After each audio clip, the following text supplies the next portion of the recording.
producer. Let's go back to the phone and bring in Troy Renck, who writes about the NFL and the Broncos for the Denver Post.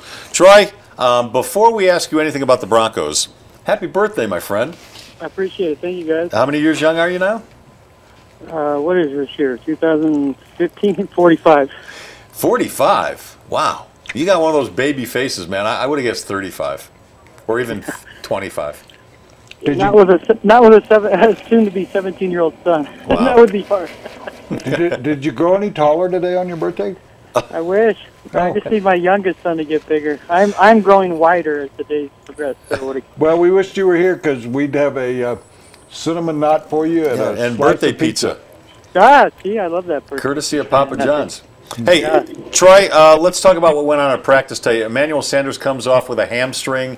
Derek Wolfe comes off with, we're told, a concussion. Can you update us on those injuries?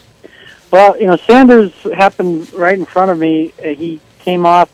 He limped over to the sideline, got treated by a trainer, stretched out. The good news is he walked off under his own power. It looked minor.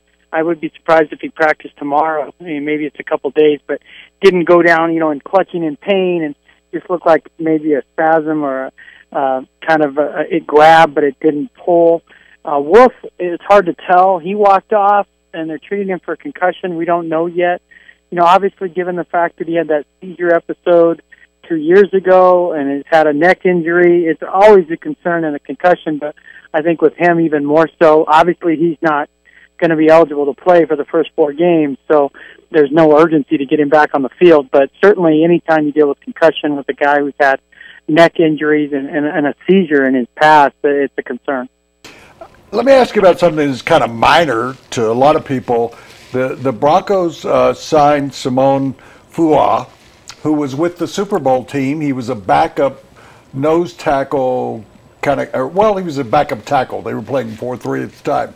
Is he a guy that translates to the 3-4, and why do you think they did this? Kubiak said they're a little thin in the defensive line, and we know the issues that are going on there. Derek Wolfe's going to be suspended. Antonio Smith's situation's up in the air. What do you think of this move? Well, Kubiak doesn't know as much about him. He said he trusted what Matt Russell and John Elway said. He's kind of a solid guy. He played, I think, 11 games with the Browns last year, so he's an NFL player. Whether it'll mean more, we're not sure yet. They need practice bodies. I mean, they've been down to 6 guys at times at the D-line. Kenny and Nicky saw first-team reps today because Vance Walker was out with an excused absence. So no Walker. Antonio Smith is limited. Derek Wolfe left with a concussion. Marvin Austin is dealing with a groin injury. So if nothing else, they need a depth. But the fact that he's played in the NFL and, been here and they're familiar with him, he's a guy worth keeping an eye on. But more than anything, they need bodies. I mean, they're running out of bodies at times. Our guest is Troy Renck. He writes about football for the Denver Post, and all our live guests are brought to you by Papa John's. Better ingredients, better pizza. Papa John's. Troy, Woody and I earlier were talking about the quarterback situation. I know it's early. We haven't even seen anybody play in a preseason game yet. But your best guess as to how this quarterback situation might eventually hash out. I'd like Peyton Manning's chance as a starter, so we'll go there. Brock Osweiler needs to show more consistency. A lot of the momentum he built in April, May, and June has not transferred seamlessly to these workouts. You see flashes, which is another code word for he lacks consistency. But it is amazing how much Gary Kubiak coaches him during practice. And he talked to Brock about, after a pass, point to him, back leg, footwork, progression. I mean, he's really coaching him up, trying to get him there. And Trevor Siemian, the kid from Northwestern, for me, has moved ahead of Zach Dysert in that battle for the third role. And would they keep 3 quarterbacks? And Kubiak has a history of doing that, but sometimes that third quarterback is such a luxury that they try to slip them through in the practice squad. But I don't think Siemian would make it to the practice squad, because if his knee wasn't repaired and he wasn't coming off that ACL, he's probably a 5th-round draft choice. So I don't know you could sneak him through. Well, that's what I said to Les, and on the run I had this thought, can they just not put him on injured reserve? Because he's not going to be ready to play for a month or two, according to what quarterbacks coach Knapp told me, that even though he's out there throwing, he's got the strongest arm in camp, there's a possibility they just put him on IR for the year and make him a future and keep Zach around. Yeah, no, that's certainly in play here. even though he's moving around, if he doesn't play in games and he can't get hit, and he's coming off ACL surgery, so that's certainly a realistic notion that he could go on the IR. We saw that with a Nicky last year with the elbow. They've done it with guys like Quantera Smith and Lorente McRae in the past. So that would be in play. I'm just saying, from what I'm watching right now, you can see why they like Simeon. He makes good decisions. He's athletic. Now, he had a lot of interceptions at Northwestern, and there were, he's splitting time with King Coulter, but I'm just telling you what I'm seeing on the practice field. He's making an early impression as much as you can within, in 6 days. I'm curious. There are a lot of what seemingly are good wide receivers in camp. We're hearing a different name every day. How many do you think they'll keep, and who do you think has the inside edge? And is this meaning that Bubba Caldwell could be the odd man out?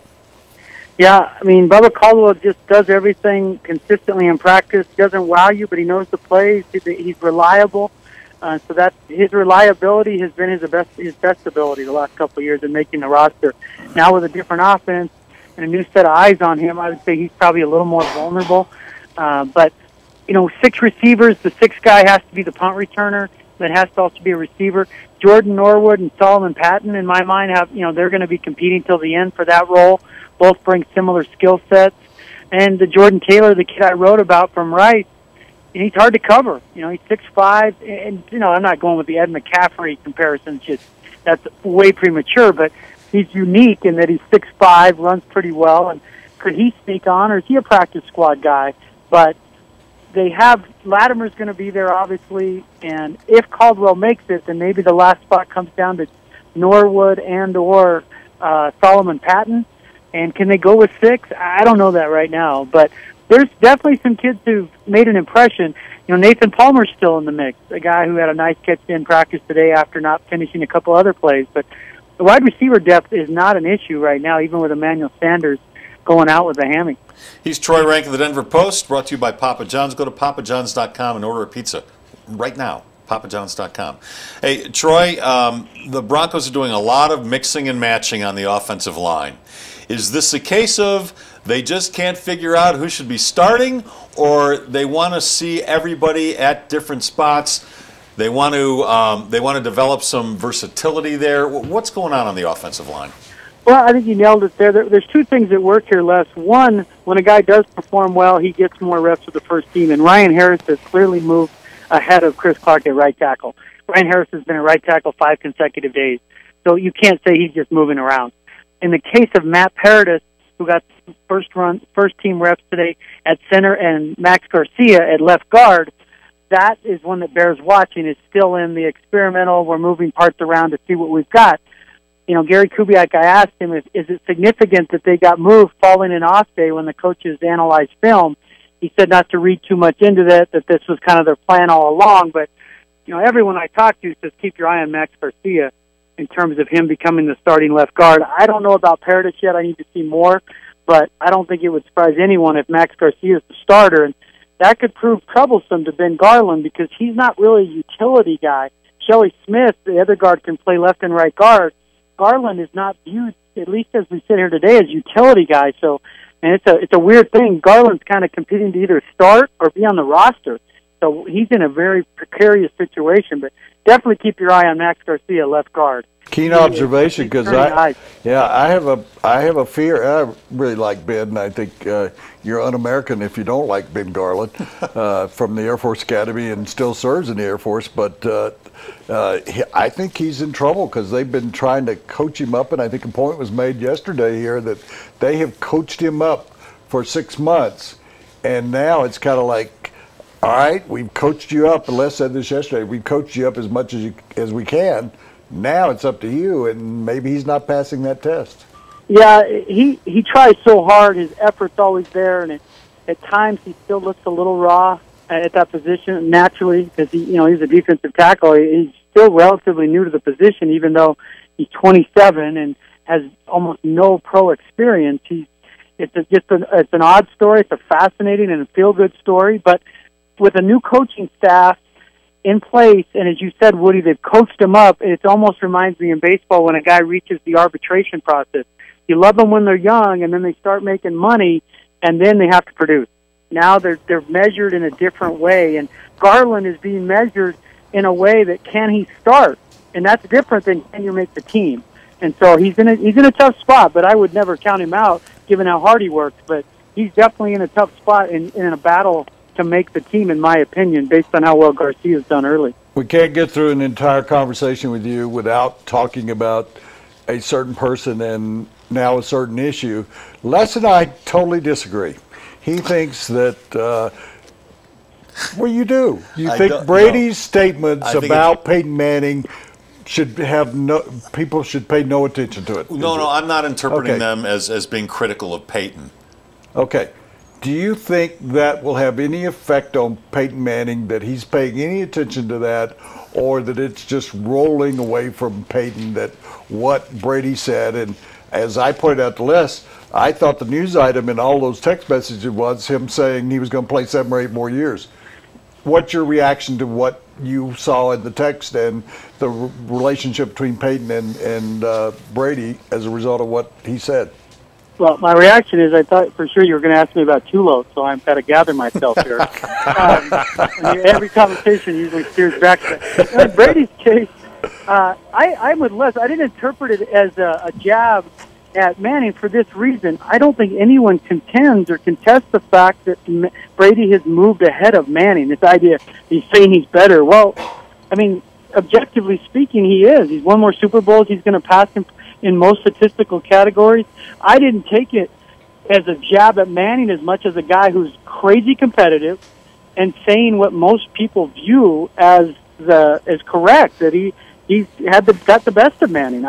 Now, whether Manning takes it personal, nothing would surprise you with these guys. They find an edge and create motivation in the greatest ways. And I'm sure it's gotten back to Peyton, and maybe it bothers him. Maybe I don't know. We didn't talk to Peyton today, but I do agree with you, Woody, in the news item of him saying 7 or 8 years. I mean, he's going to play till he's 45. That would surprise me. I mean, if he's effective at 40, that is news. I mean, that's Brett Favre. It's just so rare. There's been 5 quarterbacks play a full season at 39 and older, and none have won a Super Bowl. So the idea that that Breeze and Brady talk about playing until they're 45, it would be fascinating. I don't see it. I would have to, one hit at 41, 42, and you have to come back from surgery. It's just very, very difficult. So good for him if he is. That means the war with the NFL is going to be like, Woody, when you covered it, it's going to be Al Davis-like. If he's got 7 more good years in him. That's the Cold War between the Patriots and Roger Goodell is going to be fascinating, the 7-year war. Yeah. Maybe he thinks that this case is going to go to the Supreme Court and not be heard for 7 or 8 years. Hey, he's gonna stop playing when he's as old as you are today, Troy, 45. Happy birthday! Get to practice on time as a writer, let alone take snaps at 45. Troy, thanks, and again, happy birthday! All right, Thank you. We'll talk to you soon. Troy Renck's appearance brought to you by Papa John.